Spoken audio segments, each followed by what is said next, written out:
Welcome back to my channel Simranjeet classes of commerce. मैं हूं आप सबकी दोस्त सिमरनजीत। आज की वीडियो मेरी क्लास 11th अकाउंट्स बेस्ड रहेगी, जिसमें हम डिस्कस करेंगे chapter number 18 financial statement of a sole proprietorship. तो चलिए वीडियो शुरू करते हैं बिना टाइम वेस्ट करें। वीडियो शुरू करने से पहले आप सभी से रिक्वेस्ट है, मेरी वीडियो अच्छी लगे तो प्लीज इसे लाइक करें, शेयर करें और मेरे चैनल को सब्सक्राइब करें, ताकि मेरी आने वाली नई वीडियोस आप तक सबसे पहले पहुंच सके। तो चलिए आज की वीडियो हम शुरू करते हैं। Financial statement of sole proprietorship. Proprietor, sole proprietor क्या होता है? जब एक कंपनी में, एक फर्म में एक सिंगल ऑनर होता है। सिंगल ऑनर जो अपनी हर चीज, जो पैसा इन्वेस्ट करेगा सारा अकेला ही होगा। एक इंडिविजुअल जो पैसा इन्वेस्ट करेगा कंपनी में, ठीक है, जितने भी लेन देन होंगे, सेल परचेज जो भी होगा सब एक ही के हाथ में होगा, और जितना भी उस कंपनी का प्रॉफिट होगा वो भी सब वो उस अकेले का ही होगा, एक इंडिविजुअल का, ठीक है, जो सिंगल ऑनर। सोल प्रोप्राइटरशिप मतलब कि सिंगल ऑनर। अब जब भी हम बुक ऑफ अकाउंट बनाते हैं तो उसमें फाइनेंशियल स्टेटमेंट बनाते हैं। फाइनेंशियल स्टेटमेंट जो है ये दो तरीके से होती है। एक होती है फाइनेंशियल स्टेटमेंट विदाउट एडजस्टमेंट, एक होती है फाइनेंशियल स्टेटमेंट विद एडजस्टमेंट, ठीक है, स्टेटमेंट विद एडजस्टमेंट। आज जो है हम डिस्कस करेंगे विदाउट एडजस्टमेंट, ठीक है, विदाउट एडजस्टमेंट फाइनेंशियल स्टेटमेंट आज हम डिस्कस करेंगे। जो एक फाइनेंशियल स्टेटमेंट होती है, अगर फाइनेंशियल स्टेटमेंट हम सोल प्रोप्राइटर के अकॉर्डिंग देखें, यानी कि एक सिंगल ऑनर की, तो वहां पे 3 अकाउंट बनते हैं। 3 अकाउंट मतलब कि एक trading account, P&L account, profit and loss account, and then balance sheet. जो बैलेंस शीट होती है ये कोई अकाउंट नहीं होता, ये कोई अकाउंट नहीं है, इस बात को याद रखना। बैलेंस शीट से सिर्फ बैलेंस शीट हमें जो है वो बताती है स्टेटमेंट ऑफ फाइनल पोजीशन या फाइनेंशियल पोजीशन, ठीक है, स्टेटमेंट ऑफ फाइनेंशियल पोजीशन ये हमें बताती है। और जो ट्रेडिंग और प्रॉफिट एंड लॉस अकाउंट है ये हमें बताता है शोइंग प्रॉफिट एबिलिटी, ठीक है, प्रॉफिट एबिलिटी। आई समझ में? अब जो ट्रेडिंग अकाउंट है, जो कंपनीज या जो एनपीओज ऑर्गेनाइजेशंस जो मैन्युफैक्चर करती हैं, ठीक है, जो खुद चीजों को बनाती हैं, मैन्युफैक्चर करती हैं, उनके लिए ट्रेडिंग अकाउंट मस्ट होता है। जो कंपनीज जैसे कि किसी एक से खरीदा दूसरे को बेच दिया, उनके लिए profit and loss account must होता है, ठीक है। मैन्युफैक्चर के लिए ट्रेडिंग अकाउंट मस्ट होता है। तो चलिए आज हम डिस्कस करेंगे ट्रेडिंग अकाउंट के बारे में ही। ट्रेडिंग अकाउंट क्या होता है? ट्रेडिंग अकाउंट जो होता है ये फर्स्ट पार्ट होता है। जब भी हम कोई भी फाइनेंशियल स्टेटमेंट तैयार करते हैं तो उसका जो पहला पार्ट होता है वो हमेशा ट्रेडिंग अकाउंट ही होता है। ट्रेडिंग अकाउंट से ही हमें पता लगता है कि हमें ग्रॉस प्रॉफिट हुआ है या ग्रॉस लॉस हुआ है, ठीक है। चलिए शुरू करते हैं। Trading account, trading account, trading account बनाने का जो फॉर्मेट है, सबसे पहले इसका फॉर्मेट देखेंगे। सिंपल सा फॉर्मेट है।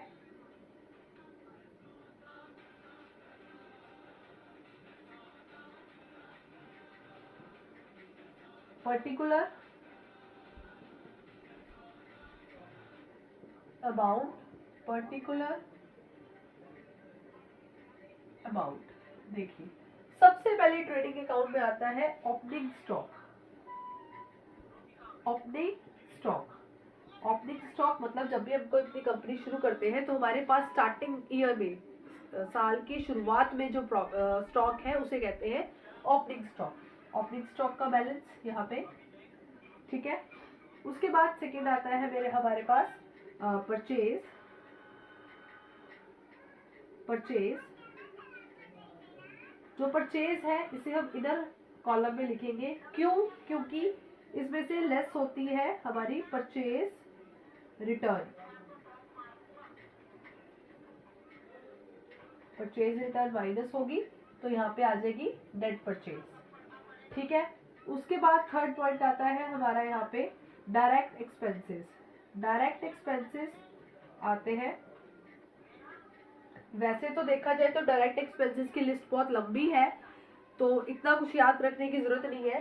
ट्रेडिंग अकाउंट में जो डायरेक्ट एक्सपेंसेस है, इसके लिए आपको सिर्फ 4 चीजें याद रखनी है। अगर आपकी जो कोई भी एंट्री उन चारों के बेस्ड पर है तो वो यहाँ पे आएंगे, अदरवाइज वो यहाँ पे नहीं आएगी, प्रॉफिट एंड लॉस में शो होगी। सबसे पहले डायरेक्ट एक्सपेंसेस में जो 4 चीजें आती है मैं आपको बता रही हूँ। ये देखिए, सबसे पहले फैक्ट्री। फैक्ट्री मतलब जब कोई ऑर्गेनाइजेशन खुद मैन्युफैक्चर कर रही है, फैक्ट्री में खुद चीजें बन रही हैं, तो उससे रिलेटेड चीज जैसे कि गैस, फ्यूल, पावर, इलेक्ट्रिसिटी, ये सब फैक्ट्री में आएगा, तो यानी कि डायरेक्ट एक्सपेंसेस में काउंट होगा। उसके बाद आता है हमारा परचेज। अगर हमारा कोई परचेज से रिलेटेड चीज है, जैसे कि कोई परचेज पे एक्सपेंसेस हुए हैं या कुछ है, तो वो भी यहाँ आएंगे। उसके बाद प्रोडक्शन, अगर प्रोडक्शन पर कोई चीज है, प्रोडक्शन से रिलेटेड कोई एंट्री है, तो वो भी डायरेक्ट एक्सपेंसेस में आएगी। उसके अलावा इनवर्ड्स, जिनके भी नाम के पीछे इनवर्ड लिखा हो वो सब डायरेक्ट एक्सपेंसेस में आएगी। जैसे कि फ्रेट इनवर्ड है तो वो भी इसमें आएगा, कैरेज इनवर्ड है तो वो भी इसमें आएगा। एक आता है वेजेस और सैलरी में बहुत कंफ्यूजन होती है। वेजेस वो होती है जो लेबर बेस पे मिलती है, जैसे कि हम कहीं मजदूरी का काम कर रहे हैं, लेबर का काम कर रहे हैं, जिसमें हमें डेली कुछ ना कुछ पैसे मिलते हैं, डेली काम करने के हमें पैसे मिलते हैं, तो उसे कहते हैं वेजेस। तो वो तो डायरेक्ट एक्सपेंसेस में होगी काउंट। सैलरी डेली बेसिस पे नहीं मिलती, सैलरी जो मिलती है वो मंथली बेसिस में मिलती है, और उसमें हमारे माइंड का यूज होता है, उसमें मजदूरी वाला काम नहीं करते हैं। ठीक है, वो होती है सैलरी, तो वो यहाँ पे काउंट नहीं होगी, वो आएगी आपकी प्रॉफिट एंड लॉस अकाउंट में। उसके बाद यहाँ पे आता है आपका बाय सेल्स। अब सेल्स भी मैं यहाँ पे इधर कॉलम में लिख रही हूँ, क्यों? क्योंकि इसमें से लेस होगी सेल्स रिटर्न। ठीक है, सेल्स रिटर्न लेस होगी तो यहाँ पे आ जाएगी नेट सेल्स। ठीक है, इसके अलावा यहाँ पे आएगा क्लोजिंग स्टॉक। क्लोजिंग स्टॉक जब हमारा सारी एंट्रीज कंपनी खत्म होने के बाद सारा हमारे जो लास्ट में जो स्टॉक बचता है उसे कहते हैं क्लोजिंग स्टॉक। ये यहाँ पे आ गया। फिर हम इसका टोटल करते हैं और यहाँ पे इसका टोटल करते हैं। ठीक है, अगर इसका टोटल बड़ा आता है यहाँ पे और इसका टोटल छोटा आता है, तो यहाँ पे जो अमाउंट बचता है वो किस नाम से आता है? Gross profit. ग्रॉस प्रॉफिट के नाम से आएगा यहाँ पे।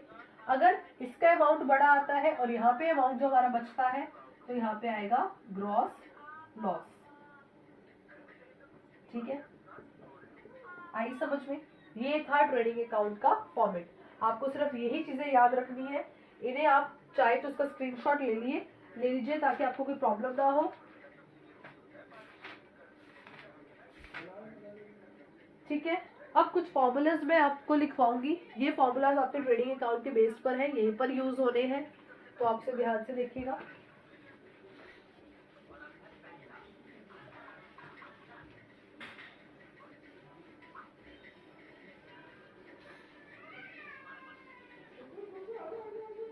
ध्यान से देखिएगा फॉर्मूलाज। कुछ फॉर्मूलाज मैं लिख रही हूँ।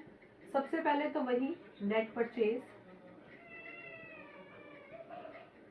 नेट परचेज कैसे निकलती है? परचेज में से परचेज रिटर्न को माइनस करके। परचेज रिटर्न आप पूरा लिखिएगा, मैंने ये शॉर्ट फॉर्म लिखी है। Second, net sales. Net sales कैसे निकलती है? सेल्स में से अगर हम सेल्स रिटर्न को माइनस कर देते हैं तो। ठीक है, थर्ड आता है कॉस्ट ऑफ गुड्स सोल्ड यानी कि COGS। ये कैसे निकलता है? ओपनिंग स्टॉक में शॉर्ट फॉर्म लिख रही हूँ, plus net purchase, short form है, plus direct expenses minus net sales, sorry minus closing stock. ठीक है, COGS ऐसे आता है। COGS निकालने का एक और फॉर्मूला भी है, COGS cost of goods sold. इसके लिए हमें एक और तरीका भी होता है, अगर हम नेट सेल्स में से माइनस कर देते हैं ग्रॉस प्रॉफिट को तो भी हमारा COGS निकल सकता है। फिफ्थ फॉर्मूला, अगर हमें ग्रॉस प्रॉफिट निकालना है तो हम नेट सेल्स में से माइनस कर सकते हैं COGS,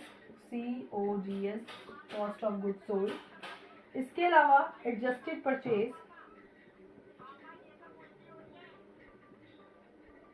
एडजस्टेड परचेज वैसे अभी यहाँ पे यूज होगी नहीं, आप चाहें तो इतने फॉर्मूलाज लिख सकते हो। अगले फॉर्मूलाज में अगले साथ साथ दिखवाती जाऊंगी आपको।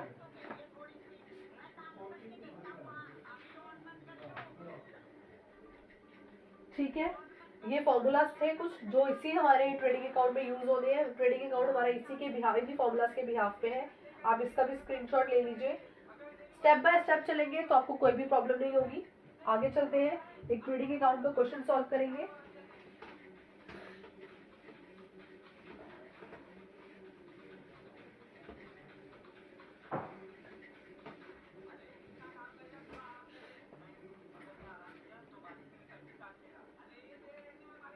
अब हम बनाते हैं ट्रेडिंग अकाउंट।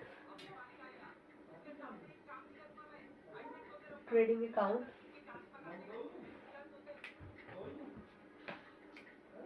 अगर आपके पास TS गरेवाल की बुक है तो मैं बता देती हूँ। इलस्ट्रेशन नंबर 3 है, जिसे मैं यहाँ पे आपको ट्रेडिंग अकाउंट बना के दिखा रही हूँ, जिसका illustration number 3, particular amount, particular amount. Illustration number 3 TS Grewal follow कर रही हूँ मैं।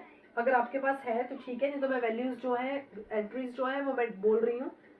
सबसे पहली एंट्री आती है स्टॉक 1 अप्रैल 2022, यानी कि ओपनिंग स्टॉक। ओपनिंग स्टॉक मैं शॉर्ट फॉर्म्स लिख रही हूँ, है 1 लाख का, तो यहाँ आ गया। सेकेंड एंट्री वेजेस, मैंने अभी बताया वेजेस जो हमें लेबर के बिहाफ पे मिलती है, वेजेस अकाउंट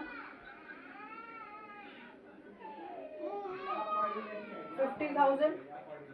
नेक्स्ट सेल्स, तो सेल्स यहाँ आएंगी, बाय सेल्स है 15,50,000। इसमें से इधर कॉलम में लिखिए क्योंकि लेस होगी रिटर्न्स इनवर्ड, यानी कि सेल रिटर्न जिसे हम कहते हैं, वो है हमारी 50,000 की। तो आंसर आ गया 15 लाख। नेट सेल्स आ गई 15 लाख। नेक्स्ट आगे चलते हैं, फ्रेट इनवर्ड। मैंने बताया था जिसके पीछे भी इनवर्ड्स होंगे वो सभी इधर आएंगे डायरेक्ट एक्सपेंसेस में, वो है 5,000। अगला आता है परचेज, परचेज है 10 लाख की, जिसमें से माइनस होगी परचेज या रिटर्न आउटवर्ड, जिसे हम कहते हैं परचेज रिटर्न, वो है 80,000। लेस करा, आंसर आ जाएगा 9,20,000।